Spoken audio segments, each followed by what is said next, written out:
Everyone, ఈరోజు మనం Indian ఎకానమీలోని వ్యవసాయం యూనిట్ నుండి కల్చర్ టేబుల్ గురించి నేర్చుకుందాము. వీటిని జతపరచుడులాగా అడుగుతూ ఉంటాడు. ఫ్లోరికల్చర్ అంటే పుష్పాల గురించి అధ్యయనం, పోమికల్చర్ అంటే ఫలాలు, ఒలెరికల్చర్ అంటే కూరగాయలు, సిల్వికల్చర్ అంటే కలప, హార్టికల్చర్ అంటే ఉద్యానవనం, విటికల్చర్ అంటే ద్రాక్ష తోటల పెంపకం, అల్గా కల్వర్ అంటే శైవలాలు నాచు, మష్రూమ్ కల్చర్ అంటే పుట్టగొడుగులు.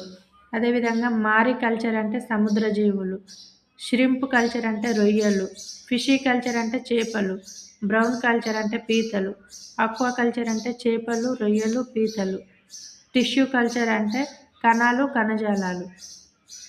ఈ విధంగా 4 ఇచ్చి జతపరచమని అడిగాడు ఇంతకుముందు ప్రీవియస్ బిట్లలో కూడా. ఇవి చాలా ఈజీగా ఉంటాయి. ఇవి నేర్చుకుంటే 1 మార్క్ వస్తుంది కంపల్సరీ. చూడండి ఇంకోసారి. సిల్వికల్చర్ అంటే కలప, హార్టికల్చర్ అంటే